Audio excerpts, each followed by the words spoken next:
Muy buenos días, estimados alumnos del primer año de secundaria. Quien les habla es la profesora Sheila Monca del área de Historia del Perú y del Mundo. Muy bien, el tema o la siguiente sesión que vamos a ver el día de hoy se trata acerca del desarrollo de la siguiente etapa llamada revolución. ¿Qué entendemos por revolución? El cambio permanente en una sociedad, ¿verdad?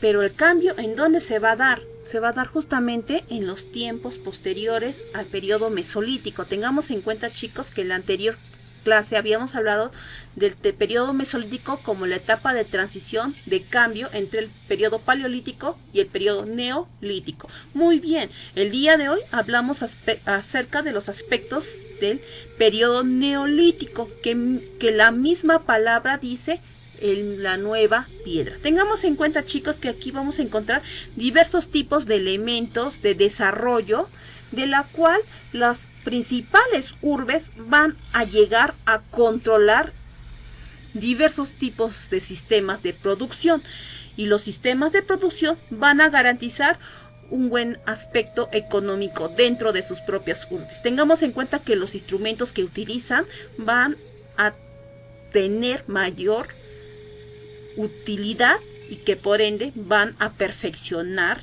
para darle mayor uso y por ende el perfeccionamiento de estos ha sido gracias al trabajo conjunto, no solamente de uno, sino de varios integrantes de las diversas urbes. ¿Ya, chicos?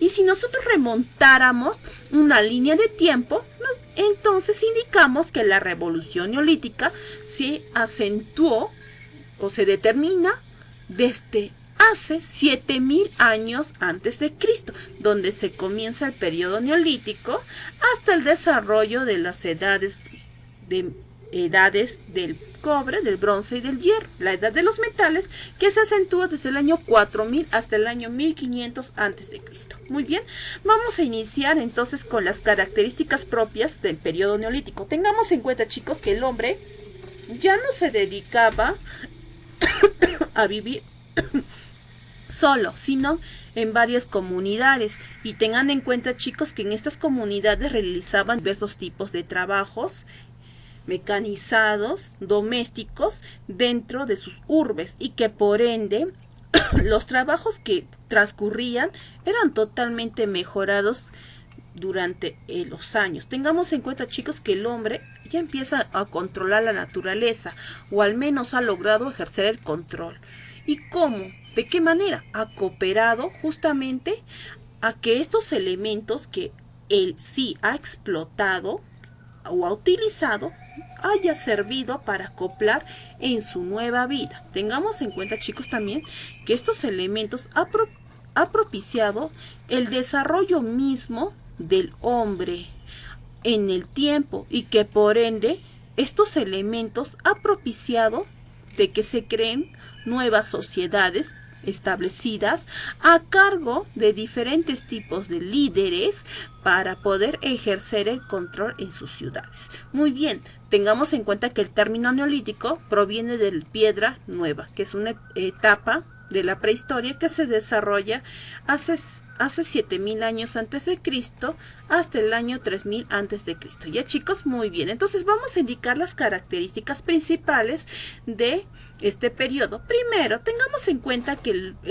lo primero que realizó el antiguo hombre es la construcción de sus viviendas. Tengamos en cuenta, chicos, que ya no vivía en cuevas superpuestas y que vivían del lugar a otro momentáneo, sino que ya empezaron a edificar sus primeras viviendas. Tengamos en cuenta que desde el inicio eran totalmente toscas, como estamos observando aquí, porque es en base de piedra, pero estas viviendas que al inicio vivían estaban cerca de los lagos y ríos. ¿Por qué, chicos? Porque aprovechaban algunos elementos que estaban a las cercanías, como en el caso del agua y la pesca. ¿Ya, chicos? Ahora tengamos en cuenta que estas construcciones se les va a denominar los palafitos. ¿Qué significa los palafitos? Son monumentos gigantes en este tamaño, súper grandes, que están construidos como monumentos megalíticos, utilización de la piedra como dólmenes.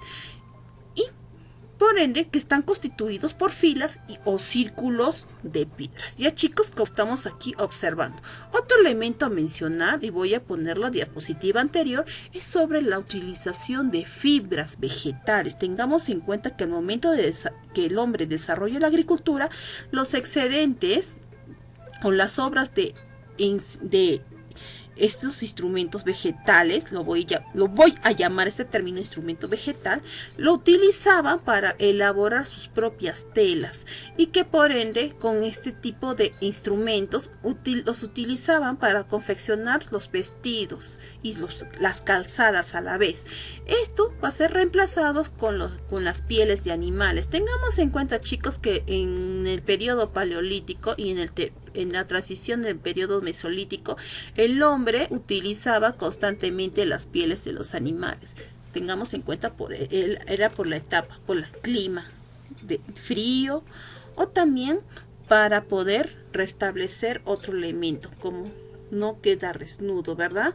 Ya chicos, otro elemento a mencionar era el desarrollo de la industria para confeccionar utensilios, armas y herramientas. Tengamos en cuenta chicos que en el caso inicial los utensilios eran en base a piedra, pero ellos utilizaron otro tipo de elementos de la cual constituía su herramienta más eficaz, como en este caso chicos hablamos de la utilización de la madera, o también sobre las cáscaras de algunos vegetales que los utilizaban o los acoplaban en forma de cerámica para poder aquí untar su propio alimento. Ya chicos, como observamos aquí, otro elemento a mencionar es sobre el descubrimiento de la agricultura y la ganadería y cómo fue este elemento. Tengamos en cuenta chicos que el hombre fue capaz de reproducir sus propios alimentos. Tengamos en cuenta que la primera etapa fue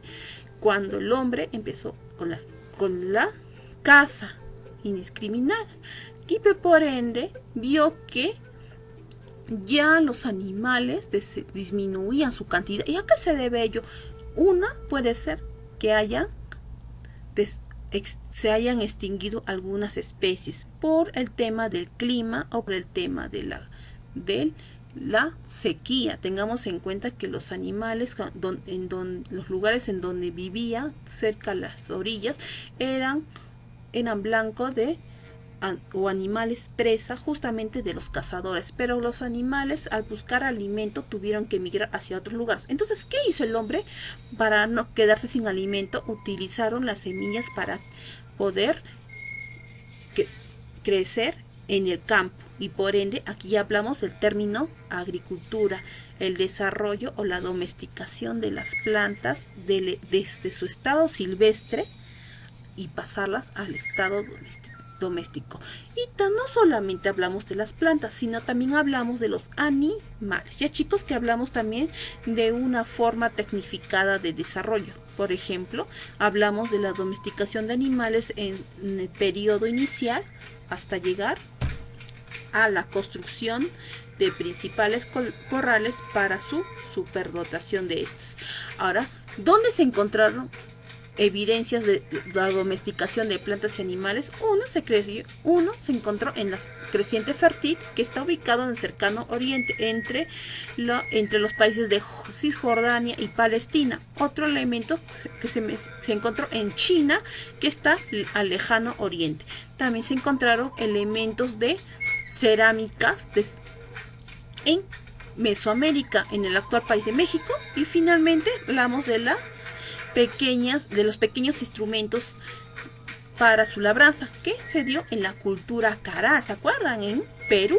Ya chicos, entonces estamos hablando de estas 4 civilizaciones más antiguas y que acontecieron su desarrollo en el periodo neolítico. Muy bien, entonces el hombre en sí se volvió sedentario. ¿Qué quiere decir? Que aprendió a sobrecargar la agricultura y la ganadería, y por ende el hombre dejó de ser errante, y ya que necesitaba cuidar de sus propios alimentos.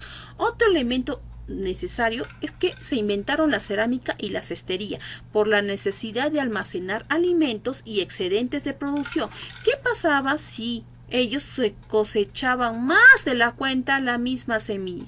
Encontraban gran cantidad de productos de la misma especie, pero ya en sí va a tener mayor cantidad de sus productos. Y por ende, lo que está sobrando los van a guardarlos para que más adelante puedan utilizarlos y consumirlos. Ya chicos, entonces acá estamos hablando de excedentes, las sobras de las cosechas que se van a remontar.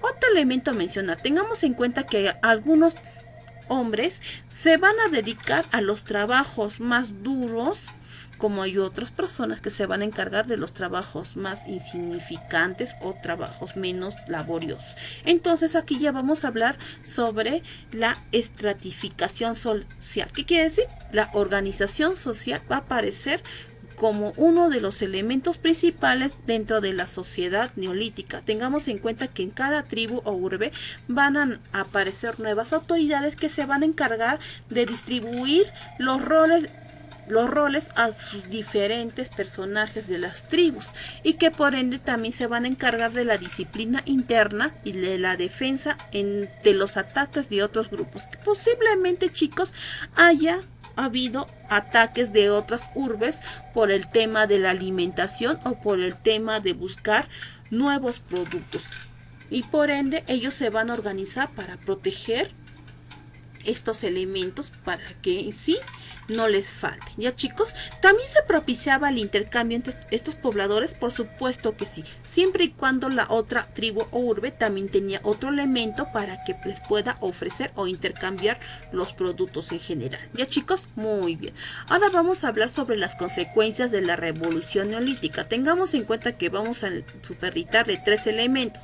Primero, la economía. Tengamos en cuenta, chicos, que el sistema económico del sistema neolítico era debido a la aparición de la ganadería y la agricultura, y que por ende van a surgir los excedentes de producción, los productos de sobra en cada cosecha.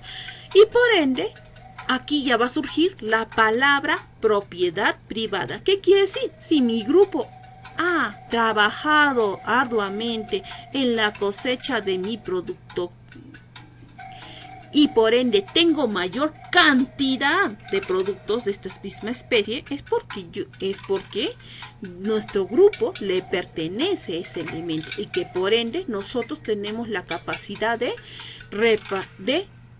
administrar o simplemente intercambiar con otros grupos. Entonces acá ya hablamos justamente de quién se encargaba de propiciar el liderazgo en estos elementos. Otro elemento a mencionar son las consecuencias sociales. Tengamos en cuenta, chicos, que ya va a aparecer la sociedad dividida en clases, y que por ende aquí ya vamos a hablar de los elementos totalmente jerarquizados. Por ejemplo, el líder, que distribuía no solamente la capacidad o el cargo hacia las demás personas, sino también los especialistas. ¿Quiénes eran los especialistas, entre comillas?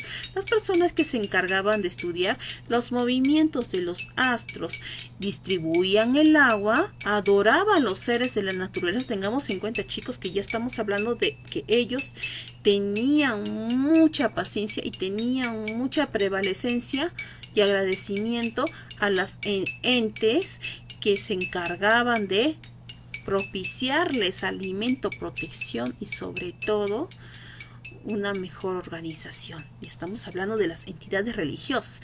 Tengamos en cuenta que los poderes de estas clases iban en aumento, y estas personas que se encargaban de la lideresa, ¿de qué vivían? Vivían justamente del excedente económico de la comunidad, ¿ya? Porque ellos se encargaban no solamente de garantizar el bienestar de su población, sino que también ellos tenían que propiciar seguridad, ellos tenían que propiciar la comodidad dentro de sus miembros. Muy bien, y el otro hecho es el político. Tengamos en cuenta, chicos, que ellos se encargaban de ser la clase dominante, y que por ende controlaban su posición y privilegio, y aquí ya se inicia el desarrollo del Estado. Tengamos en cuenta que el Estado se debe justamente a la presencia de un líder dentro de sus tribus, o los militabas, que se encargaban de resguardar la protección de sus conciudadanos de su misma tribu, y la religión, y los especialistas que se encargaban de adorar o agradecer a las entidades de la naturaleza.